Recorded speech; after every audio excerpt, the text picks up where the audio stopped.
Boa noite, pessoal. Vamos dar início ao estudo de imunohematologia, em continuidade ao nosso curso Laboratório Clínico 3. Hoje nós vamos estudar um pouco sobre imunohematologia, que é a matéria que fala a respeito do grupo sanguíneo, das reações imunológicas relacionadas à hemoterapia, as provas de compatibilidade e as relações clínicas que podem ocorrer dentro desse universo, tá certo?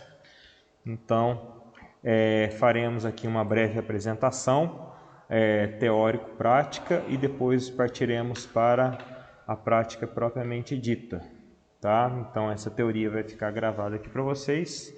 E a prática, quem está aqui no módulo presencial irá participar porque não tem como ser transmitida, tá bom? Beleza.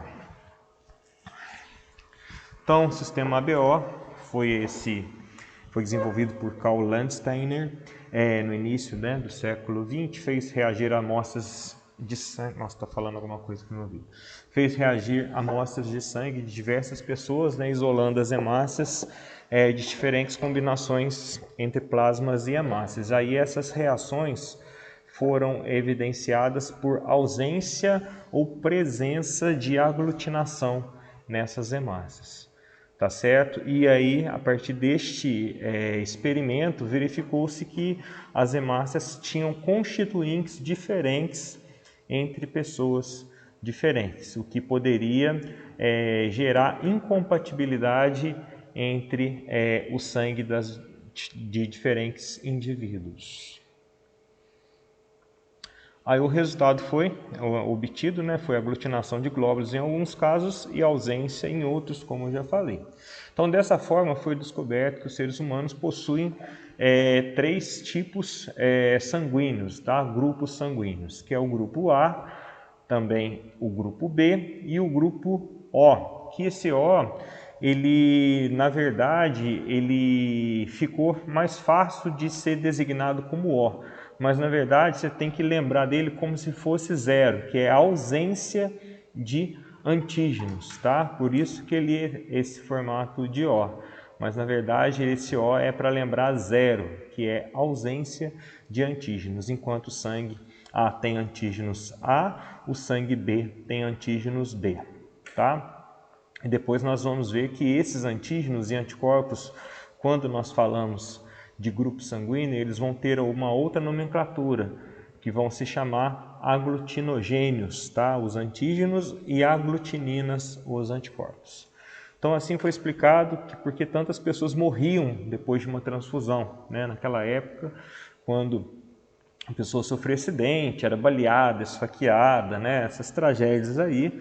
Então, havia a prática de realizar transfusões, vocês tinham determinados indivíduos que eram aqueles pessoas sempre prontas a doar sangue, e geralmente eram pessoas que sempre quando doavam sangue, as outras pessoas sobreviviam ou não apresentavam reações. Então, possivelmente essa pessoa era um doador, vamos dizer assim, entre parênteses, universal, tá?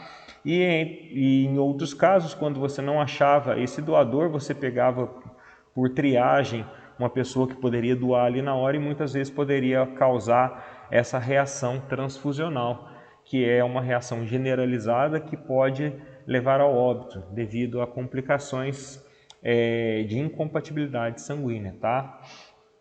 Então, o sangue AB é o sangue mais raro que nós temos, principalmente o AB negativo, tá? Foi descoberto anos depois por colaboradores de Landsteiner.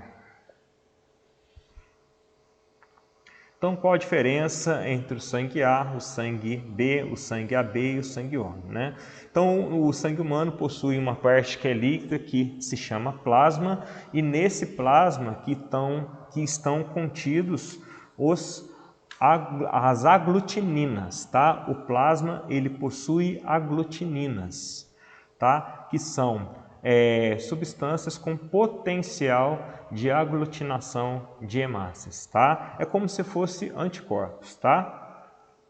Nelas são encontradas aglutininas anti-A e aglutininas anti-B, tá? Então, o sangue A, ele possui aglutininas anti-B. O sangue B, ele possui aglutininas anti-A, tá? O sangue A não pode ter aglutininas anti-A porque a A é o próprio sangue. Então, ele não pode se auto-aglutinar, certo? Então, ele tem sempre aglutininas cruzadas. E o sangue O, o que ele vai ter? Ele vai ter aglutininas anti-A e anti-B. Então, a pessoa que é O, ela não pode receber sangue do grupo A nem do grupo B, que atua como anticorpos e reagem contra os aglutinogênios A e B presentes nas hemácias sanguíneas, tá certo? Então, sendo assim, podemos concluir que o sangue A, ele tem aglutinogênio A. O que é isso? A superfície da hemácia, ela possui as moléculas que são o aglutinogênio, que geram a função antigênica, tá certo? Ele é impregnado em toda a superfície da hemácia com esse aglutinogênio tipo A. E ele possui aglutinina anti-B, tá? Ou seja, ele possui anticorpos anti-B. Já o sangue B é o contrário, ele está impregnado na membrana citoplasmática das hemácias, o aglutinogênio B, e ele possui no seu plasma a aglutinina anti-A. O AB, ele não possui nenhuma. Por quê? Mesmo caso, ele não pode se auto-aglutinar. Porém, dentre as substâncias que estão presentes na superfície da hemácia estão os aglutinogênios A e B, tá bom? E o sangue O, ele não possui aglutinogênios, por isso que ele é considerado sangue zero, né? Ele não possui nenhum aglutinogênio e ele tem os anticorpos, tanto anti-A quanto anti-B, que são as aglutininas no caso, tá? Ou seja, uma pessoa de sangue B apresenta aglutinogênio B, né? A superfície da hemácia tem B e aglutinina anti-A. Significa que seu sangue irá reagir a aglutinar na presença de outros anticorpos.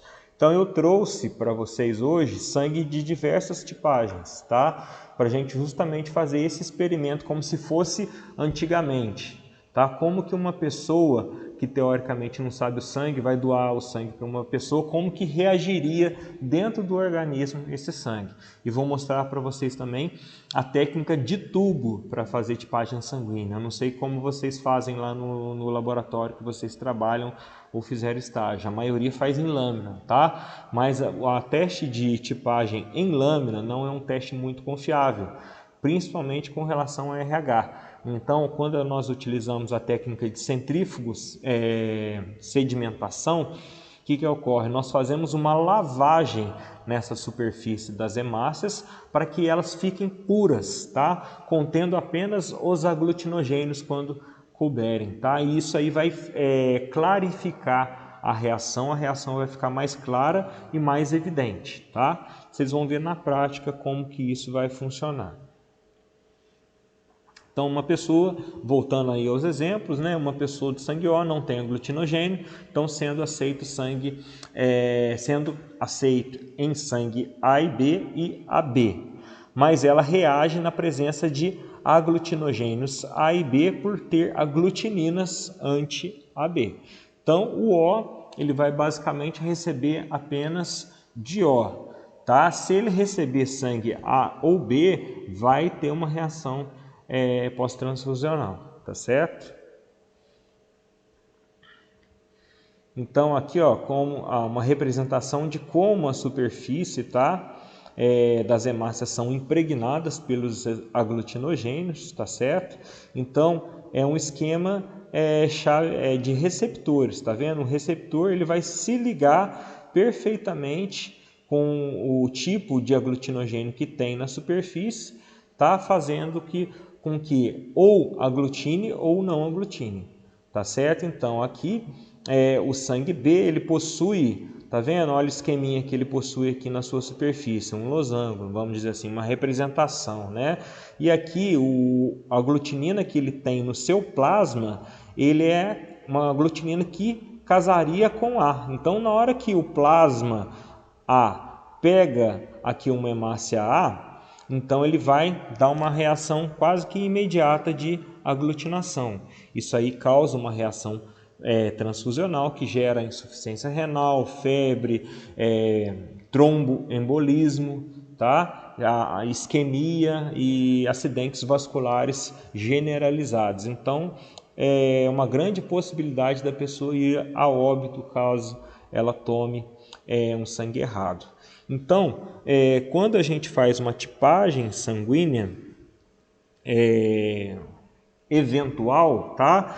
Mesmo que você tenha a sua carteirinha escrito lá a sua tipagem sanguínea, eu, Ricardo, tá? Sou sangue A positivo, tá? Se porventura eu precisar tomar sangue, eu vou passar novamente pela reclassificação sanguínea, tá? Então isso aí é um protocolo que tanto a bolsa que já vem tipada do Hemominas ou de algum hemocentro, tá? Em outro estado, ela já vem tipado, mas é protocolo você fazer a sua reclassificação, porque pode ter ocorrido um erro lá no hemocentro, tá? E o seu sangue também, como já aconteceu várias vezes, pode ter sido classificado de forma errada, pode ter sido trocado, pode ter tido algum defeito com o reagente, e isso pode ter levado a uma falsa classificação. Então, para fazer um teste pré-transfusional, tanto a bolsa quanto o paciente é testado novamente. Já o fator RH, né? Continuando seu estudo, Landsteiner e seus colaboradores descobriram, né, esse fator RH que é provindo do macaco rhesus, por isso que o nome é destinado como RH. E ele é um fator que ele é menos imunogênico do que o grupo propriamente dito. Então, a pessoa, ele também está envolvido em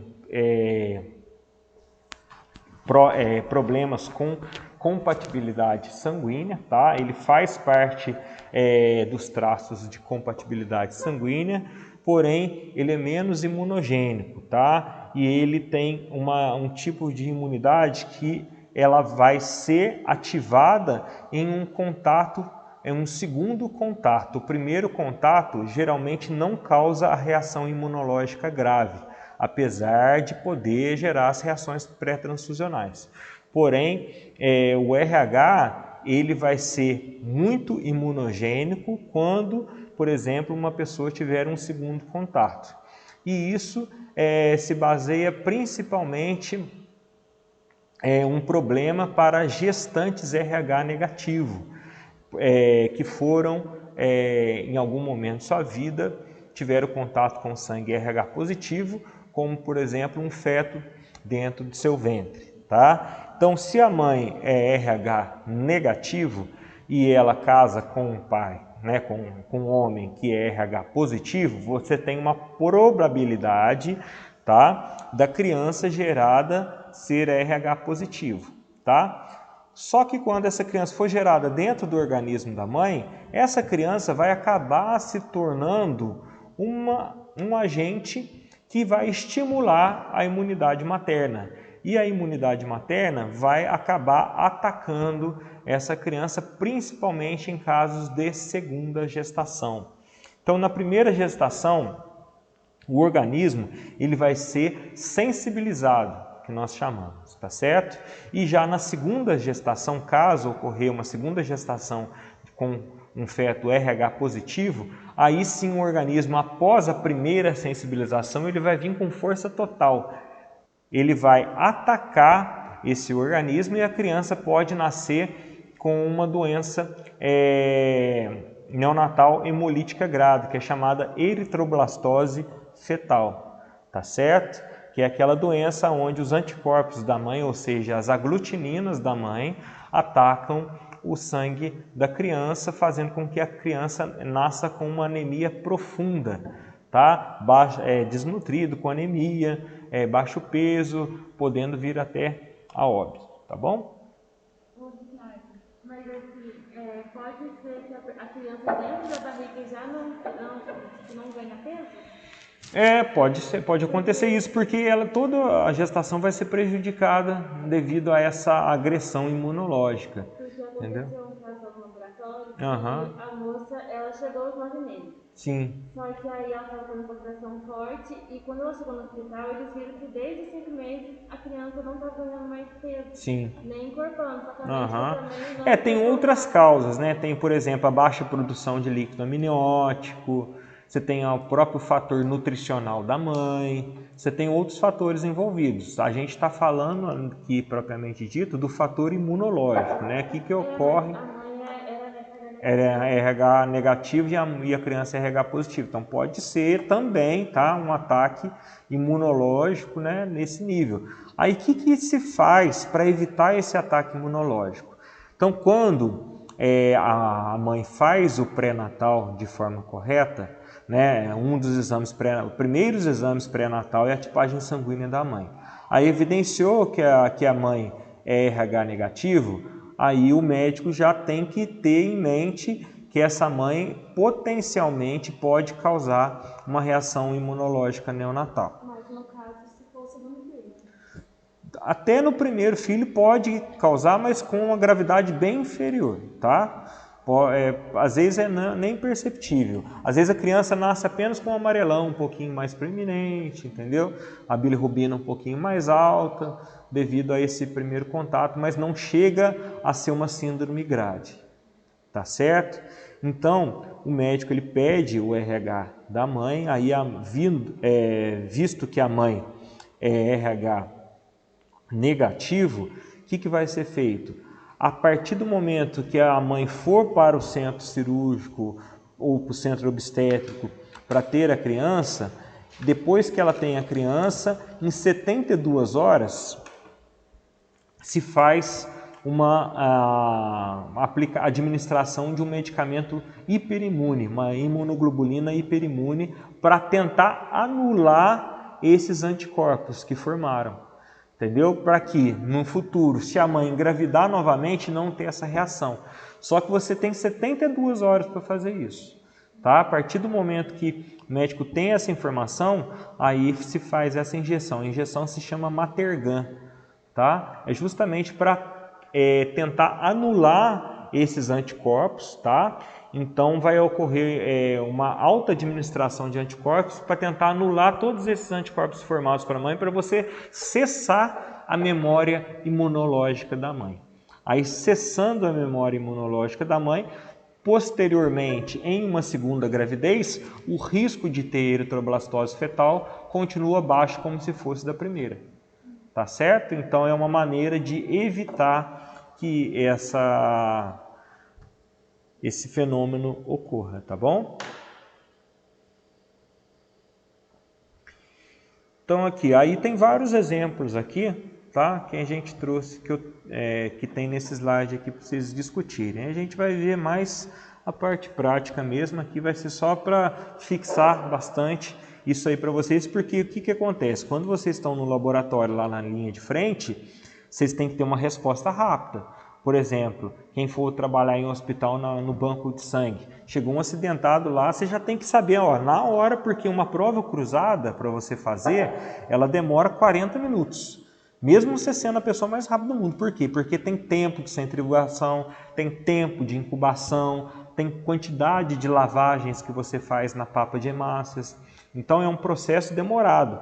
Então você tem que se agilizar. Então chegou aquele paciente, então qual que é a primeira coisa que você faz? O grupo sanguíneo dele. Você viu o grupo, você já separa as bolsas que podem ser compatíveis. Aí você começa a testar, entendeu? Aí você vai fazendo os testes e por aí, se uma bolsa é incompatível, nossa, o primeiro sangue que a gente procura é sempre o mesmo grupo.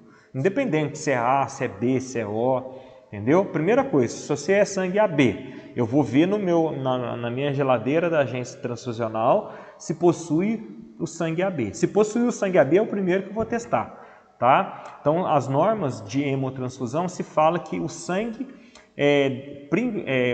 que deve ser testado primeiramente é o sangue isogrupo, né? Que é o mesmo grupo e o mesmo fator RH, tá certo? Aí depois que você testa, se porventura der alguma incompatibilidade, aí sim você vai para a bolsa O, tá? Se a pessoa for O, você pode ir para a bolsa O positivo. Não, se a pessoa for RH positivo, você pode testar uma bolsa O positivo, tá? Porque o grupo O, teoricamente, não tem o que? Aglutinogênios, ele é zero, lembra? O grupo O, ele é zero de aglutinogênios. Então, se a pessoa for algum grupo positivo, você pode testar para essa pessoa um O positivo. Agora, se essa pessoa que vai tomar o sangue for algum grupo negativo, aí sim, como segunda opção, seria o O negativo. Só que o O negativo também é um sangue muito raro, entendeu? E em alguns casos, como por exemplo em recém-nascidos, o recém-nascido ele pode demorar até 3 meses para o grupo ficar se definir, tá? Então muitas vezes o recém-nascido você vai fazer a tipagem dele e depois de um tempo a tipagem dele é incomum, isso, tá? Deixar bem claro, isso é uma coisa incomum, mas o grupo sanguíneo do recém-nato pode modificar depois de até 90 dias. Eu ouvi falar que quando a pessoa faz transfusão várias vezes, ela não pode ficar tomando só Isso aí, quando a prova cruzada, ela não se baseia apenas no tipo de sangue que ela vai tomar. Ela se baseia também em outros testes imunológicos que a gente vai falar aqui, que é a pesquisa de anticorpos irregulares, direto e indireto. Eu sei isso na classe. Então aí, se a pessoa, por exemplo, ela faz uma bolsa, entendeu? E só que a bolsa é compatível. Só que a pesquisa de anticorpos irregulares dá positivo. Aí você tem que informar o médico. Mas, então, quando eu fui doar sangue a primeira vez, acho que já foi quanto tempo? Fui doar sangue a primeira vez.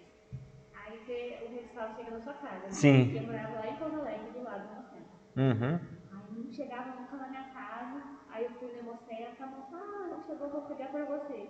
Aí de repente volta a moça. Então, não vou poder entregar seu resultado, só pode entregar com o médico. Aí eu falei, pronto, tô com uma doença terminal, estou morrendo. O médico só ia chegar, sei lá, por 3 dias. Aí eu fui, aí ele me explicou que eu tinha anticorpos regulares, mas ele não me explicou o que era anticorpos regulares. Eu já perguntei para 1 milhão de pessoas.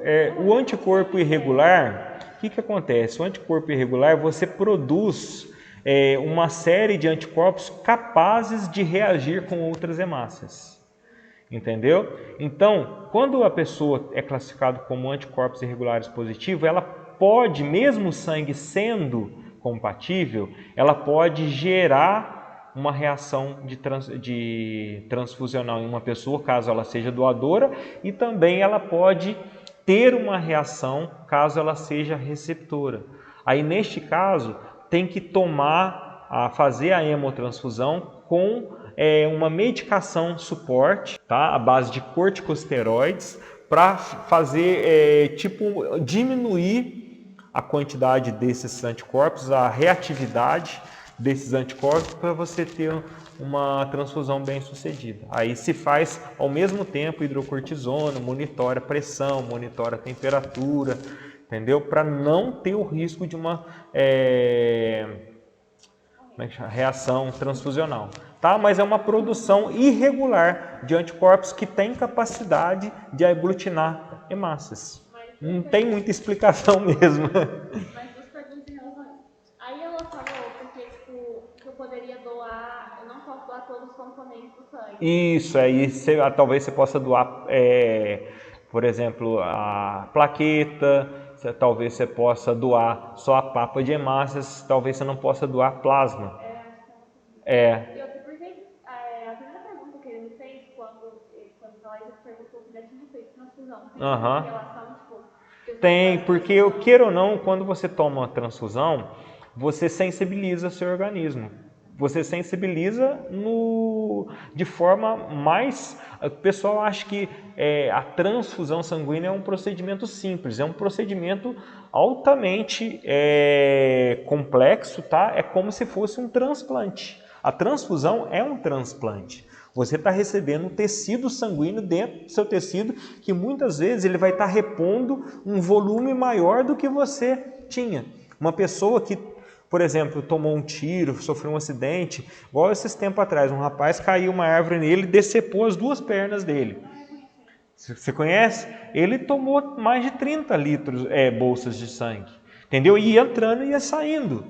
Então, quer dizer, o organismo dele ficou hipersensibilizado. É uma pessoa, quanto mais transfusões você toma, maior o potencial da sua medula, do seu sangue, dos seus anticorpos, dos seus órgãos hematopoéticos, principalmente os linfócitos, tá? O tecido linfóide, que é responsável pela produção de anticorpos, se sensibilizar e vir ao longo do tempo, vir a produzir anticorpos irregulares. Tá certo? É isso que acontece. Exposição, produção. Tá bom? Mas você já chegou a tomar sangue alguma vez? Não, né? Não sei se minha mãe está escondendo alguma coisa. Não, mas tem pessoas que têm subgrupos.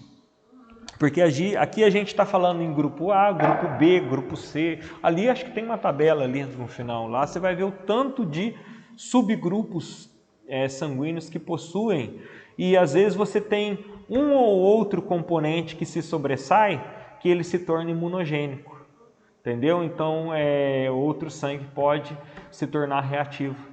Quando esse subgrupo seu, que não é detectado no soro anti-A, nem no soro anti-B, nem no RH, ele está presente ali. Aí você tem que fazer um estudo de hematologia biomolecular para você ver qual que é o subgrupo que você tem ali que pode estar gerando essa reação imunológica. A moça lá da sangue falou isso, aí eles falaram de estudar sangue 4 vezes, eles faziam esse estudo no meu sangue. É a citogenética, né? Só que aí eu mudei de cidade, eles não tem como doar sangue, Aham. lá, então foi só 3 vezes, eu tô tipo, Então, mas às vezes quando você tiver a oportunidade, né?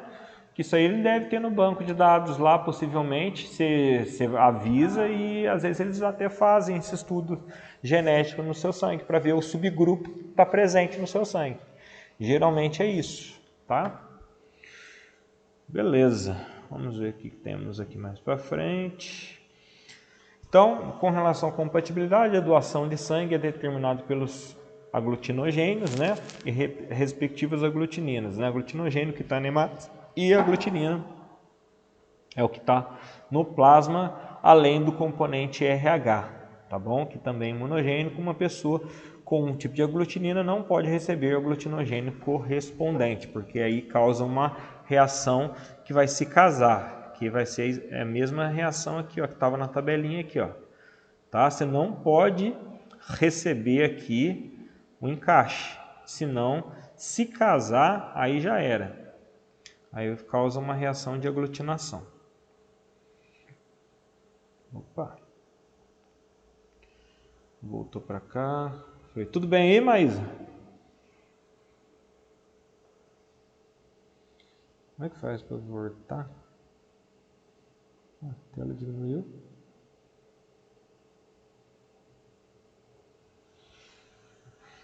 Bom, deixa eu gravar essa aula aqui para não perder, senão fica muito grande também.